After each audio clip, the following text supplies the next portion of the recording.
იბერიას უმნიშვნელოვანესი დაპირისპირება. რას ამბობს მწვრთნელი შეხვედრის წინ? რა განწყობა აქვთ ფეხბურთელებს და საფეხბურთო კლუბ გაგრას ახალი გამორჩეული ფორმა? ამ და სხვა საინტერესო ინფორმაციისთვის უყურეთ ვიდეოს ბოლომდე. რამდენიმე საათში უმნიშვნელოვანესი შეხვედრა იწყება. იბერია ჩემპიონთა ლიგის პირველი საკვალიფიკაციო ეტაპის საფასუხო მატჩში ფლორას უმასპინძლებს. ეს შეხვედრა დღეს 14 ივნის საღამოს 8 საათზე მიხეილ მესხის სტადიონზე გაიმართება. ამ შეხვედრას მე-12 მოთამაშე სჭირდება. მიუხედავად იმისა, რომ იბერიამ ტალინში 3-2 მოიგო, შემდეგი ეტაპისთვის გადამწყვეტი ბრძოლა აქ გაიმართება. და ჩვენ გულშემატკივარს, რომ ამაში დახმარება შეგვიძლია, ეს რამდენიმე დღის წინაც დავამტკიცეთ. რომ არა ქართველი გულშემატკივრის ასეთი საოცარი მხარდაჭერა მერაბ დვალიშვილსაც გაუჭირდებოდა 8-0-დან გამარჯვების მოპოვება. ასე რომ ყველას მოგიწოდებთ, რომ მოხვიდეთ სტადიონზე. შევქმნათ რიცხობრივი უპირატესობა. ვუგულშემატკივროთ იბერიას და გავიდეთ ჩემპიონთა ლიგის შემდეგ ეტაპზე. დღეს ჩვენ უნდა მოვიკოთ. რაც შეეხება გუნდის განწყობას და გეგმებს, ამაზე შეხვედრის დაწყებამდე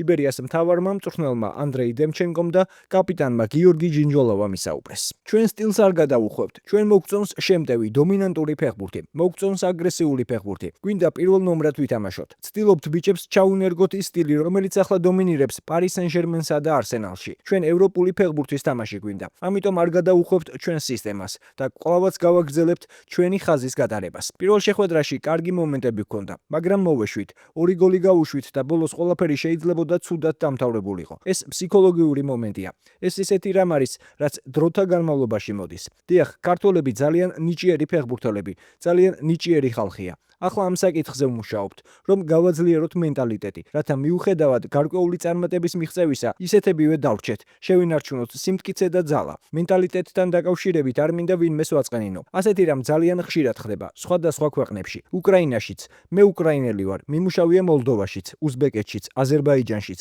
ეს ყველას პრობლემაა. ჩვენ ისეთი ხალხი ვართ, რომ თუ ოდნავ მაინც მივაღწევთ გარკვეულ წარმატებას, ცოტათი მოდუნებას ვიწყებთ. ეს ნორმალურია. ამაზე მუშაობა შეიძლება და სიტუაციის გამოსწორებაც შესაძლებელია. რაც მთავარი ახლა ყველაფერი შესანიშნავადაა. ჩვენ თამაში მოვიგეთ. ამიტომ მეორე შეხვედრაში ძალიან დამუხტულები გავდივართ. ჩვენი ფსიქოლოგიური მდგომარეობა ძალიან მძლავრია. პირველი ტაიმი მართლაც მთლიანი 45 წუთი კაი გამოვიდა როგორც ხარისხით ისე შედეგითაც.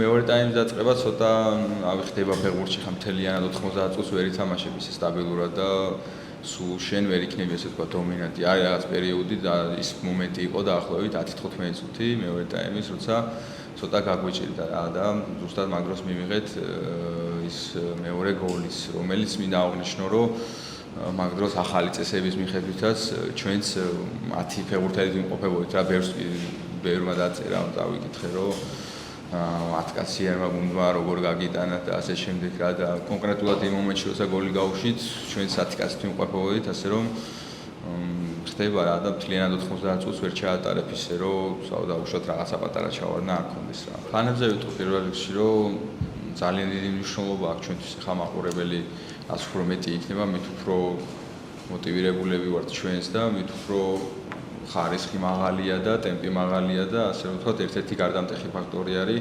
მაყურებელი და მგონია, რომ ხვალ მოვა ასე ვთქვათ ხალხი იქიდან გამომდინარე, რომ საკმაოდ სანახაობრივ ფეხბურთს თამაშობთ ჩვენ, ანდრეის ტაქტიკიდან და ფილოსოფიიდან გამომდინარე და კიდე იქიდან გამომდინარე, რომ პირველი თამაში დადებით და დასრულა და გავიმარჯვეთ ესე ვთქვათ, ასე რომ თხოვ მაყურებელს და მგონია, რომ გარკვეული რაოდენობა ხალხის მოვა და გულშემატკივრებს ჩვენ როგორც ქართულ გუნდს და არა მხოლოდ იბერიას და ასე შემდეგ. რაც შეეხება ფლორას, არ არის ესე ვთქვათ სუსტი გუნდი, აქვს თავიანთი პლუსი მაგალითად დადებითად შემილია შეუაფასო მათი ფიზიკური მომზადება, იმიტომ რომ ტემპი საკმაოდ მაღალი ჰქონდათ და ბევრს მოძრაობენ, მაგრამ როგორც მათმა მწვრთნელმა აღნიშნა, ჩვენ ტექნიკურად ბევრად კარგად გამოვიყურებოდით ვიდრე ისინი რა.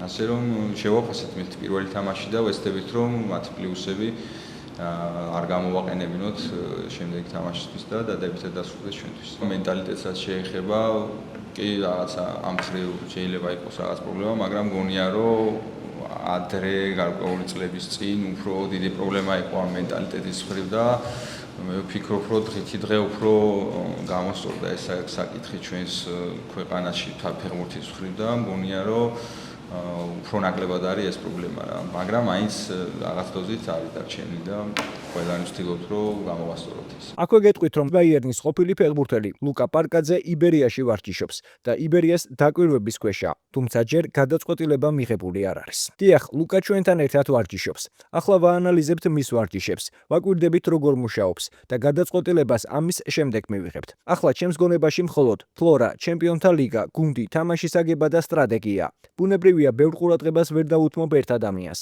ჩვენ ვაკვირდებით საჭრხნელ პროცესს, ვიცერთ, ვაანალიზებთ. მე მყავს ასისტენტები, რომლებიც ამას აანალიზებენ. ყოველდღიურად ვიღებთ ინფორმაციას და ვამუშავებთ. ამიტომ ახლა კონკრეტულად ვერაფერს ვიტყვი. ამჟამად დაკავებული ვარ ფლორათი. დღის მდგომარეობით ფლორა ყველაზე მნიშვნელოვანია. წარმატებები ვუსურვოთ იბერიას და ვისაც შეგიძლიათ, ყველას გელოდებით დღეს საღამოს 8 საათზე მიხეილ მესხის სტადიონზე. ახლა კი საფეხბურთო კლუბი გაგრა, რომელმაც ფორმის პრეზენტაცია გამართა. ქალაქ გაგრის არქიტექტურით შთაგონებული სპეციალური ფორმა აუდიტორიას კლუბის პრეზიდენტმა ბესო ჩიხრაძემ და იმ დიზაინერებმა წარუდგინეს, რომლებიც ფორმაზე მუშაობდნენ. გავაკეთეთ გაგრის მოტივებია, ის შენობა გაგრებში, ის იყო რესტორანი და სასტუმრო იცის მინიმუმ ნახევარმა საქართველო და მე მგონი კარგად გამოვივიდა. ფორმი არის ერთ-ერთი ალბათ ასე ამბობენ ღუზა რა, იმ მარკეტინგის სტრატეგიის ირგვლივ, რაც ჩვენ დაგეგმილი გვაქვს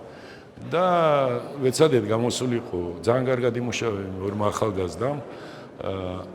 ვეცადეთ გამოსულიყო ლამაზი, აუცილებლად მაღალი ხარისხის, მე გითხარით რომ ეს პრეზენტაცია შეგერილია იქ, სადაც იკერება ძალიან დიდი კლუბების ფორმა, მათ შორის არმანი კერავს მან ნაპოლისთვის ფორმას. ძალიან მაგარი ფორმები გამოვიდა, თან გაგრის ელემენტებით არის ყველანაირად გაკეთებული და ყველას მოგვეწონა, კარგი პრეზენტაცია იყო და მომავალში, ალბათ ახლო მომავალში უკვე მაგ ფორმით გამოვართ რა, სათამაშოდ და ძალიან გახარებულები ვართ ამ მოთხოვებამ. პრეზენტაციის შემდეგ კლუბის პრეზიდენტმა სამომავლო გეგმებზეც ისაუბრა. ერთ რამეს გეტყვით რა მაგაზე, ეხლა სომხეთიდან ჩამოვედი მე გუშინ წინ საღამოს. სომხეთში არიან მდიდარი ხალხი და ისინი დებენ. არც სახელმწიფო მხარდაჭერა აქვთ და არც არაფერი როგორც ჩვენთანაა, თვითონ აშენებენ უმეტეს რაღაცეებს რა, მოედნები იქნება თუ რა.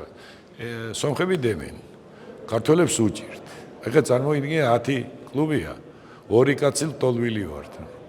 არ ვიცი, სადა მდიდარი ხალხი, სადა პატრიოტიზმი, სადა რაღაცები, ალბათ რაღაც მენტალობასთანაა პრობლემა. პირდაპირ ლაპარაკობ ამას. რაც შეეხება მომავალ მე იმასაც გეტყვით, ფეხბურთი არ გვიყვარს ქართველებს, მე მითქვია, ჩვენ გვიყვარს ფეხბურთი, როცა წარმატებული რონალდო რო ჩამოვა, ჩვენი ნაკრები და რაღაც, თორე ჩვენზე უარეს ჩემპიონატებში დადის ევროპაზე ხალხი.